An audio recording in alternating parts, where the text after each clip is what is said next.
the acoustic horizon. And sometimes this takes a few tries, because it's not really listening to that plane going outward. It's not about listening, not about tracking a thing moving away from us, but about trying to get at the distance to the farthest sounds we can hear. And that distance is probably going to move a lot. So my suggestion would be, start by listening for the changes. Don't listen at the thing or to the thing. Listen for as it changes. Listen for contraction. Space is getting tighter. The horizon seems to be getting closer. And listen for expansion. Space is expanding. The horizon seems to be opening up. And it's in those shifts that you can really kind of grasp the acoustic horizon. If you try to listen for it like it's a thing, it kind of doesn't make sense. So we'll try that for a few minutes, talk about it, try it again. The environment sometimes helps you like perfectly, and sometimes it not. So we'll try it.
something that's starting to happen, or is it a little bit difficult to? Did you get a sense of the sort of distance as being something that's not like a fixed, rigid kind of space, but it's a space that keeps moving and compressing and expanding? Yeah? Or sort of, or? It was a bit tough, like, not to focus on an object to demarcate those. Right. Like, There's the plane. It is there. Yeah. The plane is farther than the truck. Right. Yeah. Right. One thing that for some reason I never thought about it was I was wondering whether or not it's possible to whether you can see farther than you can hear, or if you can hear farther than you can see. So with that plane, I was looking at it, and I was trying to figure out at what point it wasn't really audible, or and whether or not I could still see it. Right. And you can. I mean, I could. Yeah. And it's like, perceptually, though, it's so... I don't think I would know it was there unless I turned and looked, which was really interesting to me. And then I started thinking about... Well, then I started getting a little bit uncomfortable about... about... I don't know. Maybe it's a really obvious thought, but it's something that made me... Well, no, because those two modes of perception don't necessarily work the same way. Yeah. And they're kind of correspond to different modes of attention, too. They correspond to different kind of cultural practices. Right. You know? You mean it's vision and hearing? Yeah. And not just so much vision and hearing as looking and listening, which maybe are like directed attentional things. Vision and hearing are like just perceptual apparatuses, you know. So I think, I mean, this is one of the things that I'm really looking forward to trying in different environments, in the building, right there by the street, because it really changes tremendously depending on where you are. It changes over the course of the day. So when we go, like, you know, in a few minutes, we'll go to just like a block away and have this kind of same attempt to, because we can talk about the notion of an acoustic horizon, and we can do poems around it, but to actually listen for it is really challenging. And I think what's interesting about that for me is that it's a spatial notion, but it's a spatial notion that refuses to be like a fixed material absolute thing. You know, it's a spatial notion that acts in this sort of liquid way. Right? That it has this kind of fluid. Is it an acoustic horizon? Is it necessarily about a constantness that's like in proximity, or because I guess sort of related to what you're saying, Chris? I found this to be one of the more, like, I was listening on a iconic level, if you will, in the way that like things registered very much like far away bird sound, closer bird sound. Right. And I think, I mean, those are, I think given a lot of practice, you differentiate between your projection of distance as a known conceptual thing and your acoustic experience of distance. And there might be different, you know, they're like so implicated in each other. So this sort of exercise of trying to separate them is a futile gesture, right? But if at least we kind of start to see that dynamic, like our concept of what distance is always interfering in our perception. So our concept of what social distance and racial difference and class whatever is interfering in our perceptual mechanisms and making them work in certain ways, and vice versa, right? Our perceptual mechanisms really define how we define other kinds of distances, social distances, you know, that it's kind of hard to take one out and make it independent of the other. What I'm interested is in their like tensions, you know. What if we can really hear space as this unsettled thing? It's not like solid, you know, it's kind of tricky, it's slippery, it's fluid, and it's more like a force, like a liquid force field, like to me it's more like, and you know, then after listening for weeks and weeks, then like, oh, there it is, there's a plane over there, you know. It's more like the plane sort of appears, or the sound appears, and then I'm just like, you know, and this thing is happening, and it's kind of embodied and stuff. So that's the kind of thing I'd like to practice in the other location. But I actually want to skip to not to the very next one, but to the one after that, because I want to use my voice to help provoke some changes in your acoustic horizon. So when you're listening to me now, you're listening to what I'm saying, you're tracking my voice, you're screening out everything, right? Okay, so I want to kind of invite you to listen to my voice in a different way. Instead of listening to the voice, I want to try to listen for the changes that my voice produces in your acoustic horizon. And listening to something or at something is different than listening for something, for the effects of it. Sometimes it's anticipatory, sometimes it's not. I don't know, but there's a kind of a nuance between listening to and listening for.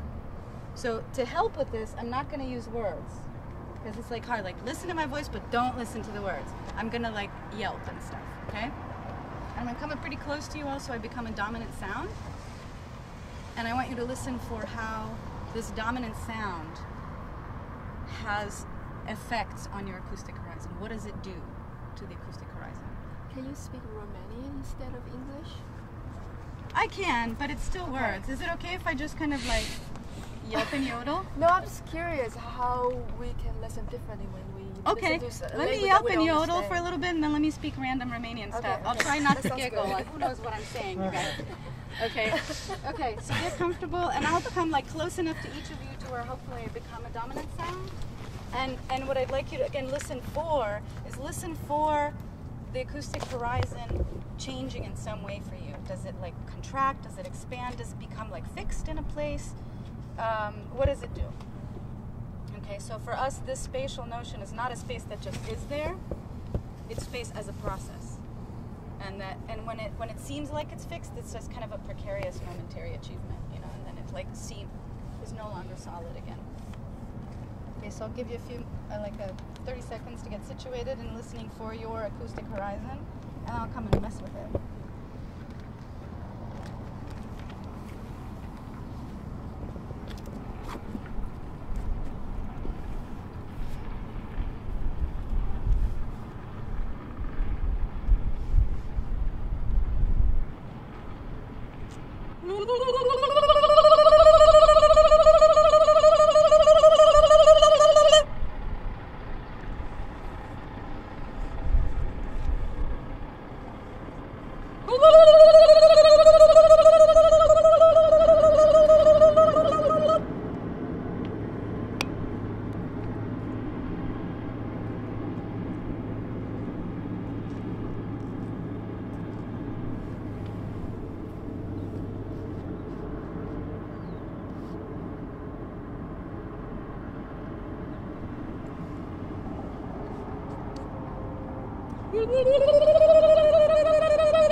Did that help? Was I able to compete and form a kind of dominant signal? And affect your acoustic horizon, or no? Yes. In what way? It was kind of antagonistic. Uh-huh. Like I was trying to fight against the noise coming from you in order to reach like a different sound beyond your yodeling. Right. Yeah. So did it expand or did it contract? So I can actually. I'm sorry? I'm actually a monk, so you could have been stabbing me, and I could no. No, it's really difficult because it was sort of compelling and odd. Okay. Well, even I'm not good. I don't know. I don't feel like I'm really good at paying attention